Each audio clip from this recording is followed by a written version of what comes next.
En proceso, a punto ya probablemente de aprobarse la postergación de las elecciones, con qué condiciones, qué restricciones adicionales probablemente vamos a tener que tener para los próximos días, semanas, quizás meses, pero vamos a estar conversando cómo influye todo esto en el escenario político junto a José Antonio Viragallo, ex parlamentario, ex ministro de Estado también. ¿Cómo está, José Antonio? Buenos días.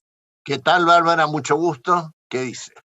Bueno, estamos siguiendo muy de cerca qué pasa en las negociaciones en el Congreso para la postergación de las elecciones. ¿Cómo ha visto usted esas conversaciones? A ver, yo creo que en primer lugar ha sido muy positivo que el gobierno haya acogido el planteamiento del comité asesor, que es un comité más científico y con más, digamos, datos más duros desde el punto de vista sanitario. Y también muy bien que la oposición, a través, en este caso, de la presidenta del Senado, Yasna Proboste, también haya llegado a la misma conclusión. Eso habla bien, digamos, de a veces tan criticada y vilipendiada élite política del país. Pero Ahora, ¿usted cree que ahí, perdón, hubo un paso en falso? Porque en un principio se señaló que habían ciertas condiciones y no iban a aprobar la postergación. Para el gobierno eso fue visto esos como son un los dimes, chantaje. esos son los dimes y diretes propios, digamos, de la vida política, pero en lo sustancial se va a lograr. En cambio, en otros países no ha sido posible. Por ejemplo, en el caso del Perú, aunque evidentemente allá se trata de una elección presidencial. Y en el caso de la Argentina, vamos a ver si se puede lograr o no también un acuerdo similar. Pero nosotros lo obtuvimos.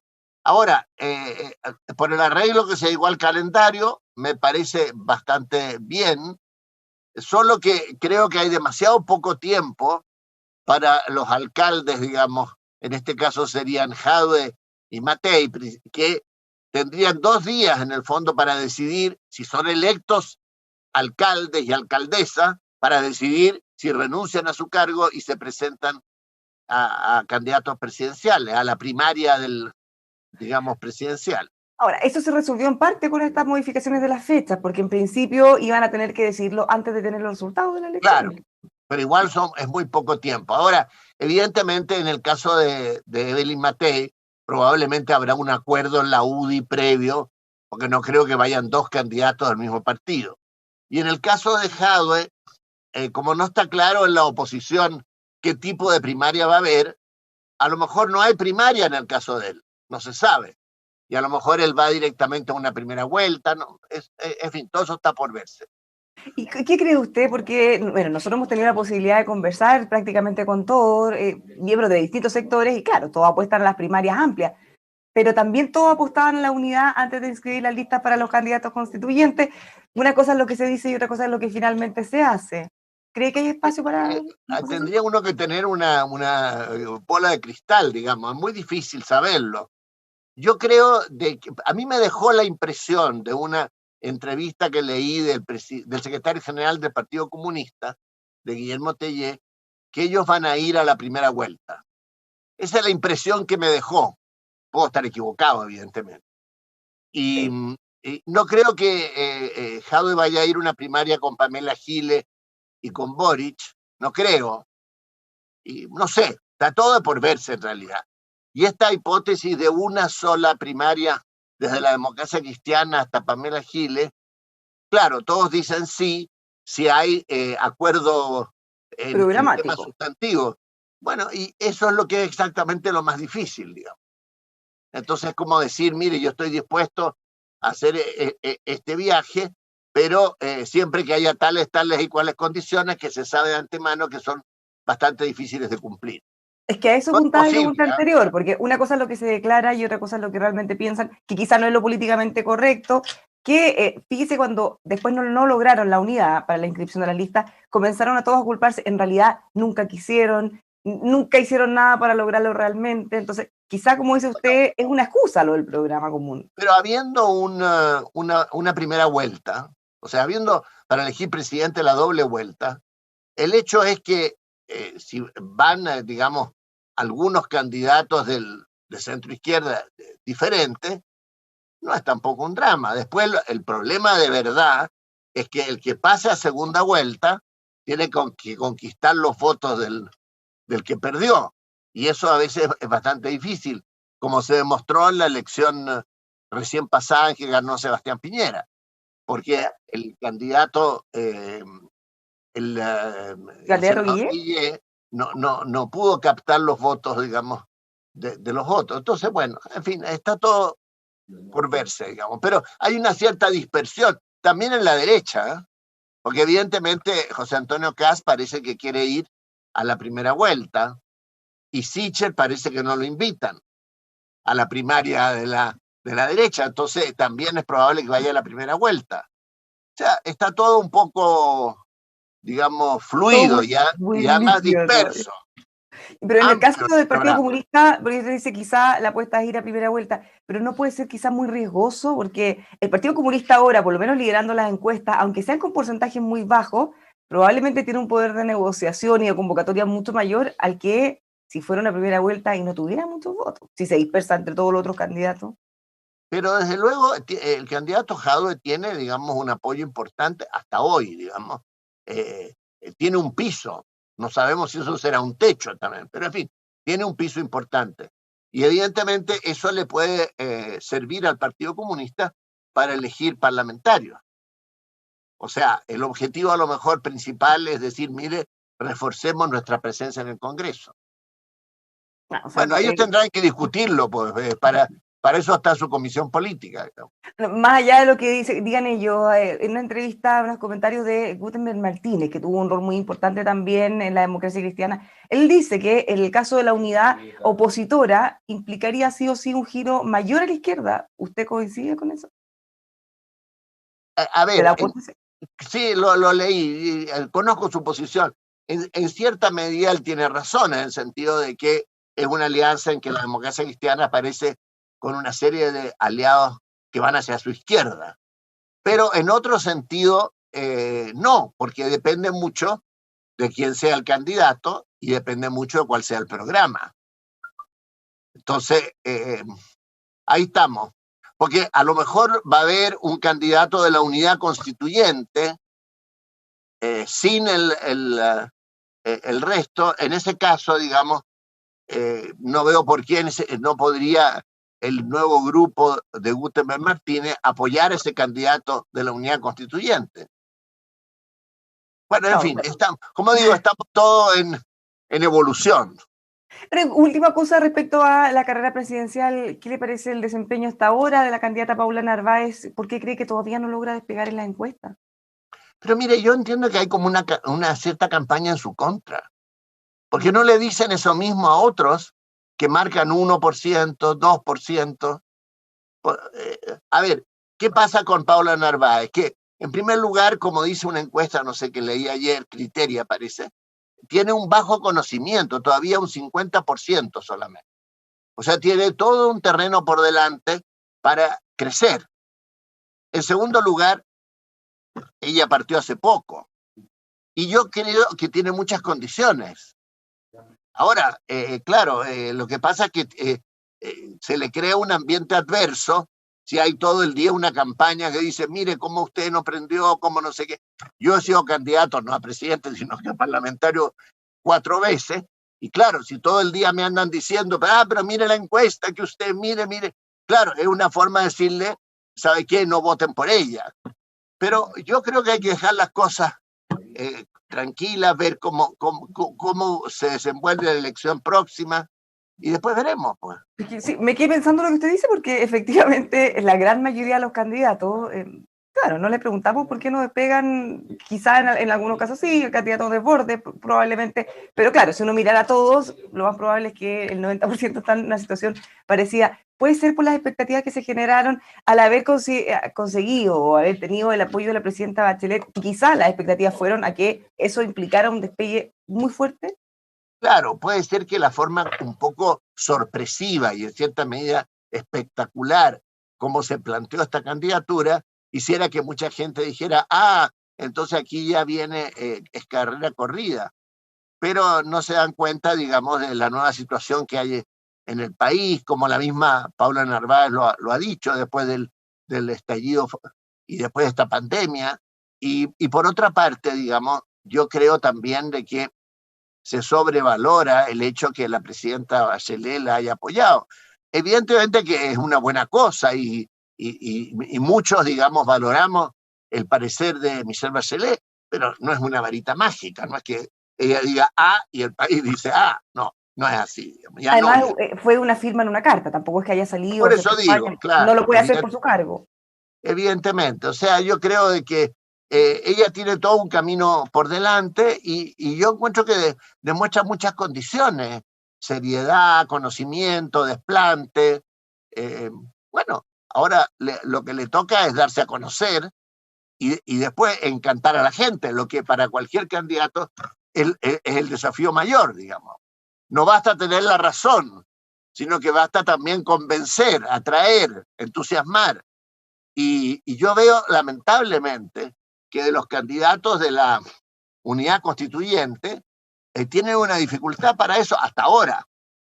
Me refiero tanto a Jimena Rincón, como a Heraldo Muñoz, como Carlos Maldonado, etcétera. Y ahora se anuncian otros candidatos, porque se anuncia que probablemente podría volver a ir el senador Guillé y que también podría haber un candidato de Nuevo Trato, este grupo que se desprendió del Frente Amplio, digo. Entonces, bueno, también es muy difícil cuando hay 6 candidatos que disputan el mismo electorado. No, no es una tarea fácil. A propósito, lo que comentábamos de este supuesto o posible giro mayor hacia la izquierda, hablemos de otro giro. Usted ayer planteaba un giro político. Al ver lo que resultó después de la reunión de la presidenta del Senado con el presidente de la República, pensando en que vamos a necesitar más coordinación, negociaciones, acuerdos que nunca, para poder enfrentar no solo el cambio de las elecciones, sino que todas las reformas y este calendario intenso que viene. ¿Cómo ve Sí, usted? ¿Puede ser ahí una luz de esperanza de un cambio? a ver, yo esperé un cierto giro del gobierno primero, que no solo que buscar acuerdo para alterar el calendario electoral, sino también sobre las ayudas económicas. Y dijeron que iban a formar una comisión mixta que iba a estudiar tanto el IFE, ¿no? El ingreso familiar de emergencia, como la propuesta de la oposición, que era de una renta única de emergencia por 3 meses, concordada con la CUT. Pero hoy día veo que eso ya, esa segunda parte como que quedó de lado. Y la misma presidenta del Senado lamenta que eso haya sido así. Lo que me parece también muy, muy mal, digamos, porque ¿para qué seguir discutiendo un tema sobre la eficacia de las ayudas que enturbia el ambiente político? Hubiera sido mucho mejor llegar a un acuerdo y entonces oposición y gobierno se hacen corresponsables del tipo de ayuda que se entrega a la gente y a las pequeñas empresas. Eso es lamentable. Ahora, también hay un giro de la oposición unida en este caso, encabezada por Yarna Proboste, concordado con la CUT y organizaciones sociales, de abrirse a una negociación con el gobierno. Ahora, si el gobierno se cierra en torno a que solo se hace mediante el IFE, bueno, no hay el tal giro, o sea, se dio un paso, pero después, como dice, se retrocedió, como en el tango, así se va adelante y atrás. ¿No? Pero ¿qué tan posible es que lleguen a acuerdos? Porque, a ver, da la impresión de que la oposición cada vez está moviendo un poquito más el cerco o está pidiendo más cosas. Lo mismo vemos en la reforma de pensiones. Por ejemplo, antes habían propuesto, no hace tanto, en el gobierno de la presidenta Bachelet, una forma de distribuir el porcentaje adicional. Ahora es mucho más drástico, ya no es solo Sí, 3 y 2, sino que 6-0. sí, Después, nada, la pensión básica solidaria ya ahora es universal o 90%. Entonces, como que siempre están corriendo un poco más el cerco. ¿Hay pero posibilidad entonces de llegar a acuerdo? a ver, pero para decirlo con las palabras del propio presidente Piñera, nada de eso está escrito en piedra. O sea, nada de eso es como quien dijera la esencia de un gobierno. Entonces yo no entiendo por qué el gobierno no se aviene a lo que le propone la oposición. Si no es un pecado. A ver, yo fui ministro del primer gobierno Bachelet. Llegamos a muchos acuerdos, algunos que suponían para nosotros renuncia. Por ejemplo, nosotros presentamos el fin del lucro en la educación. No fue posible, no tenían los votos. Entonces al final llegamos a una cosa mínima que era que los sostenedores de la educación tuvieran un giro único para que la ayuda estatal, o sea, el subsidio estatal, no se lo metiera al bolsillo. Pero bueno, así es la política. O sea, Si yo fuera ministro del gobierno, siguiendo su mismo, si a fuera ver, si ministro yo del fuera gobierno, ministro del gobierno, con tan poca popularidad, con una situación tan crítica, yo me esforzaría por llegar a acuerdo con la oposición, que le está tendiendo la mano. pero siguiendo su No, misma lógica, usted hablaba de renuncia, entonces el gobierno ha cedido, ha ampliado los programas, en el caso de la misma reforma de pensiones también, ni un peso más a la AFP, un porcentaje mucho mayor a las cuentas solidarias, no a la individual. ¿Qué está cediendo entonces la oposición para poder llegar a estos acuerdos si cada vez va viendo más y no renuncia a nada? O pareciera que eso es así. bueno, yo creo que hay que empezar a dar señales. El gobierno dio una señal cuando dijo, formemos una comisión, un equipo mixto para estudiar la ayuda. Pero al día siguiente dice, siempre que se haga por el IFE, que es justo lo que la oposición no quiere. O sea, no quiere que esté focalizado con letra chica que después deja aparte a mucha gente, sino que sea general por 3 meses. Oye, ¿por qué no lo acepta? Pues lo ha hecho Biden a ver, no es que lo ha hecho Biden, lo ha hecho Trump en los Estados Unidos. Ahora Biden con mucho mayor razón. Pues, no es palabra santa. Pero eso es lo que dice Son cosas que se pueden negociar. eso es justamente lo que dice el candidato de Borde, que nadie podría decir que es de ultraizquierda. Y Bueno, él en esto le reclama que le encuentro tratan de razón. populista en su mismo sector. Bueno, es que hay demasiada ideología todavía metida ahí en el segundo piso de la moneda, creo yo. Creo que ahí está el punto. No creo tanto en el equipo político, que lo veo gente más joven, más flexible, pero me parece que en el segundo piso todavía están esas viejas ideas de que las cosas tienen que ser de una determinada manera y si no son así, mala suerte, digamos. Bueno, yo creo que eso es un error en política. Y respecto a esto mismo, las críticas por el manejo de la pandemia, han surgido también algunas ideas, no tan generalizadas todavía, pero podrían eventualmente prosperar. Acusaciones constitucionales contra el ministro París, incluso planteado una acusación constitucional contra el presidente Piñera nuevamente. ¿Cómo ve usted ese escenario? Completamente fuera de lugar, absurdo, no hay ninguna causal. Si así fuera, no quedaría ningún presidente en el mundo casi, porque ¿cómo se puede echar la culpa de los fallecidos o de la situación dramática de la pandemia a los gobernantes? Cuando, digamos, más allá de los errores que se puedan cometer, que se han cometido, esas cuestiones no han sido nunca voluntarias, deliberadas, no han tenido el propósito de provocar daño.